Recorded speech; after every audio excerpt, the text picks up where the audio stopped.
एक बार की बात है। एक गांव में रमेश और मोहन नाम के दो भाई रहते थे। बड़े भाई का नाम रमेश तथा छोटे भाई का नाम मोहन था। रमेश की शादी हो चुकी थी। उसकी पत्नी का नाम हेमा था। हेमा बहुत ही कुटिल स्वभाव की थी।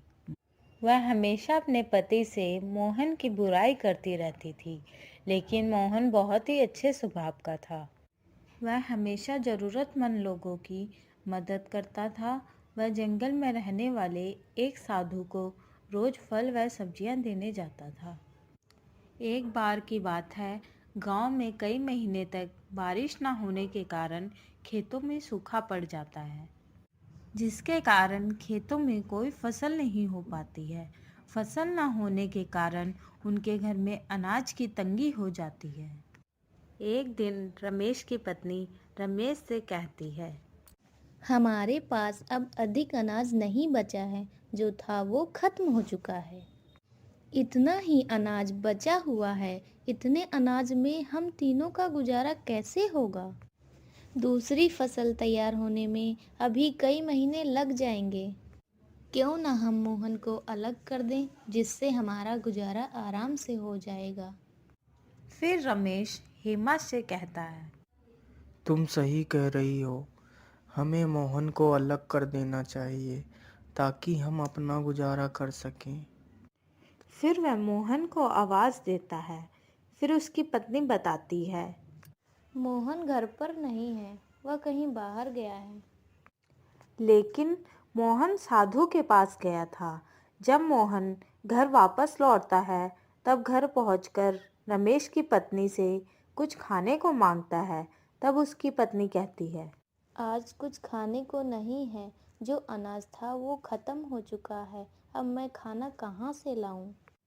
तब तक वहां रमेश आ जाता है।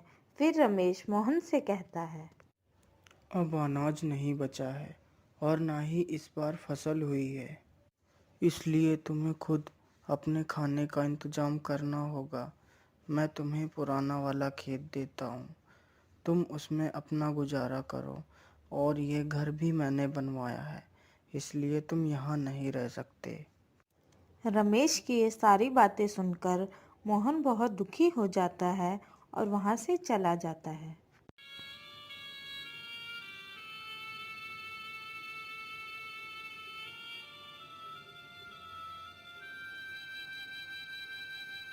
और साधु के पास पहुंचता है। फिर उसे सारी बात बताता है। आज के बाद मैं आपके लिए कुछ नहीं ला पाऊँगा, क्योंकि मेरे पास खुद कुछ खाने को नहीं है और मुझे बहुत तेज़ भूख भी लगी है। मोहन की यह बात सुनकर साधु बोलता है, बेटा, तुम चिंता मत करो, मैं तुम्हारे लिए कुछ खाने को लाता हूँ।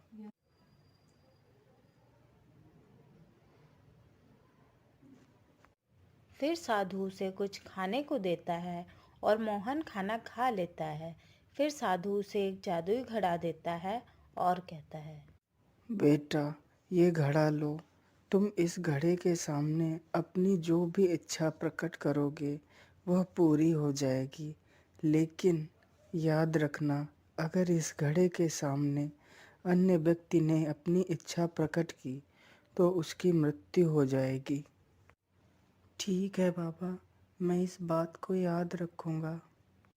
फिर मोहन वहां से घड़ा लेकर अपने खेत के पास पहुंचता है और घड़े से कहता है, हे जादुई घड़े, मेरे लिए एक घर बना दो। फिर घड़े के जादू से उसका बहुत सुंदर घर तैयार हो जाता है। ये देखकर वह बहुत खुश हो जाता है। फिर वह घर के अंदर जाता है।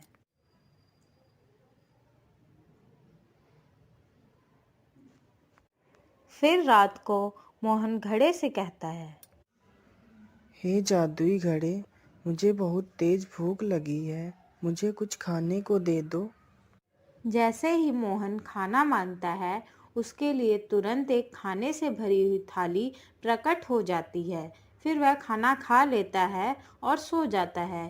फिर एक दिन रमेश अपनी पत्नी से कहता है, पता नहीं मोहन इतने दिनों से कहाँ है, दिखाई ही नहीं देता।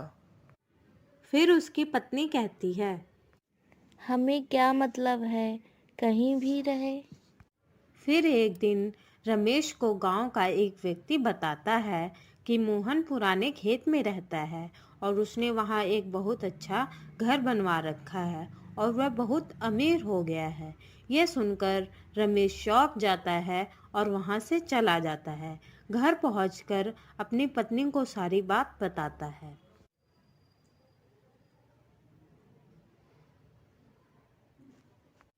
फिर रमेश की पत्नी उसे कहती है, ये कैसे हो सकता है, इतनी जल्दी वो अमीर कैसे हो सकता है। अभी कुछ दिन पहले हमने उसे अलग किया था। फिर रमेश कहता है, हमें जाकर पता लगाना होगा कि वह इतना अमीर कैसे हो गया। फिर वह दोनों रात को मोहन के घर में देखते हैं कि मोहन जादुई घड़े से खाने को मांगता है। फिर घड़े से खाने की थाली आ जाती है। यह देखकर रमेश सोचता है। अच्छा, तो ये इस घड़े से अमीर हुआ है। फिर मोहन खाना खाकर सो जाता है। फिर रमेश घड़े को चुरा कर ले जाता है और सुबह होते ही उस घड़े से कहता है, हे जादुई घड़े, मुझे बहुत सारा सोना दे दो। जैसे ही रमेश अपनी इच्छा घड़े के सामने प्रकट करता है, उसकी तुरंत मृत्यु हो जाती है। यह देखकर उसकी पत्नी जोर जोर से रोने लगती है और कहती है, हाय हाय, ये क्या हो गया आपको, हे भगवान, ये क्या कर दिया आपने। फिर वह दौड़कर मोहन के पास जाती है।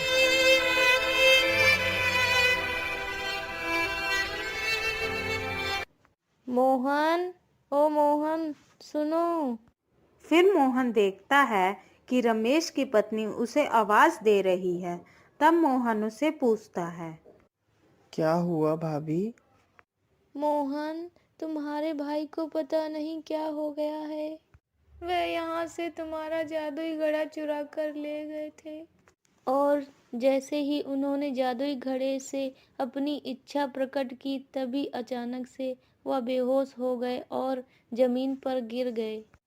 यह सुनते ही रमेश दौड़कर साधु के पास जाता है और साधु से सारी बात बताता है। फिर साधु उसे बताता है, जल्दी जाओ बेटा और उस घड़े को अपने हाथों से तोड़ दो। यह सुनकर मोहन दौड़कर वहां पहुंचता है और जल्दी से घड़े को उठाकर जमीन पर पटक देता है, जिससे घड़ा टूट जाता है। घड़े के टूटते ही रमेश जीवित हो जाता है और वह मोहन से कहता है, मोहन, मैंने तुम्हें घर से बेघर कर दिया, लेकिन फिर भी तुमने मेरी जान बचाई। मुझे माफ कर दो मेरे भाई। फिर वह तीनों हंसी खुशी साथ में रहने लगते।